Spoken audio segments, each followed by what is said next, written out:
AARP came out in a town hall and revealed that they have studies that show that the average property tax bill here in Indiana is going to go up 7% this year. And the State House, the legislature, is currently in session. So if you're a homeowner here in Indiana, in the Greater Lafayette area, the amount that you pay per year for taxes for services, that's what pays for our roads and pays for our libraries and all the things along those lines, schools, everything that we use, they're important, but they're going up.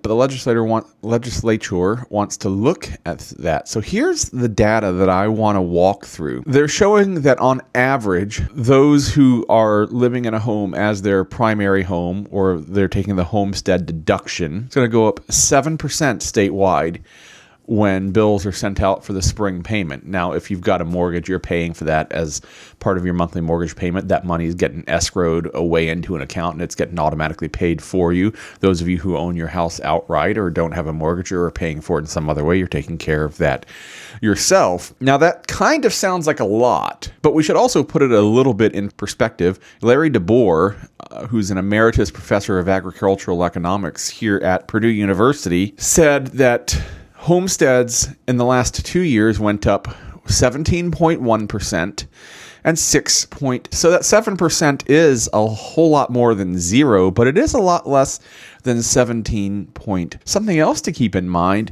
Indiana's property taxes are the 40 lowest as of 2022, but then last year or the year after in 2023, we dropped to 33rd. So we're still in about the 60th percentile as far as how cheap our taxes are. We're definitely in the bottom half of the percentile brackets when it comes to property taxes. So that's good. We always tout our state as being a low cost of living state.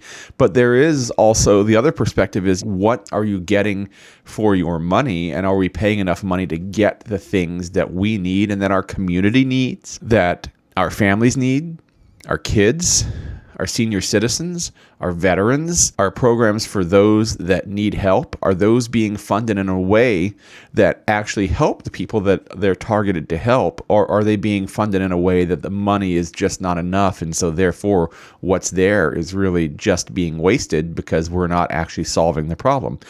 I don't know on any of the specific issues, but it's a question worth asking, I think. Another interesting piece of data out of this report is that the deductions that are homestead deductions that they shift the burden elsewhere.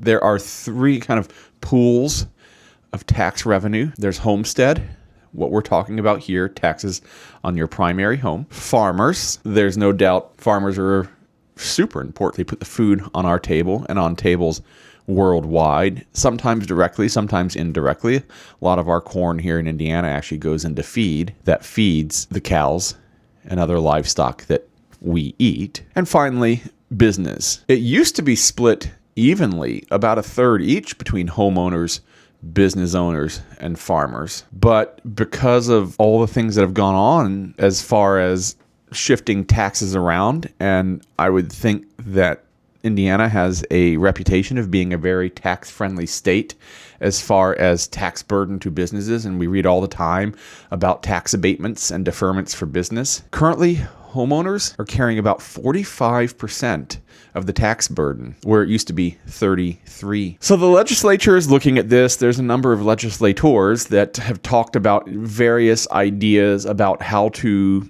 reform the system.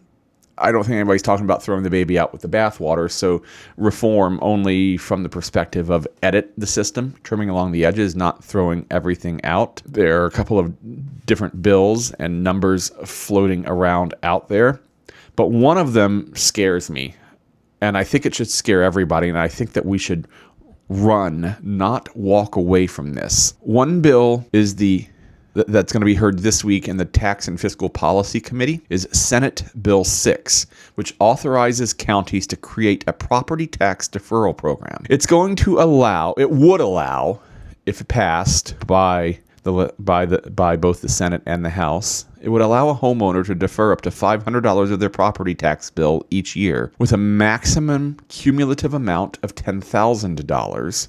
Individual counties would be able to decide who is eligible and maybe have an income limitation. They decide what that mechanism is. But here's why I say you should run, not walk away from this. The deferral becomes a lien on the property and must be satisfied if the property is transferred or sold, and sit down, there will be annual interest of 4. So if you own your home and you put these taxes into deferral, if you put $500 into deferral and then you decide you want to sell the house, you're going to pay that $500 plus APR so $20 on that $500. And if you let it accrue, $400 over the maximum accrual of $10,000.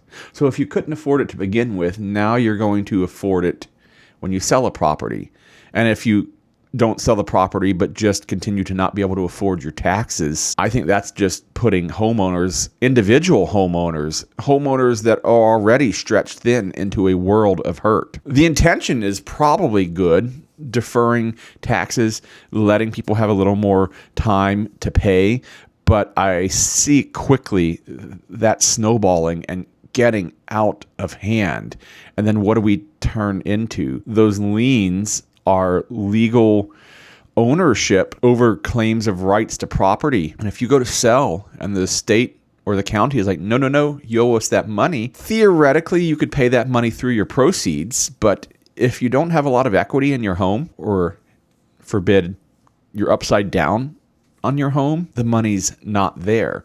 So if you can make a profit, then you could take some of your proceeds and pay those back taxes. But I don't think that this is a road that the state should be looking at. And if you're a homeowner and this comes into law, you should find any other way to pay your income taxes. Pay your property taxes than this deferment program. This is only one suggestion out of many, and who knows what will actually make it through the legislative process this year. It could be that absolutely nothing makes it through the legislative process and we kick the can down the road and we just deal with our 7% increase.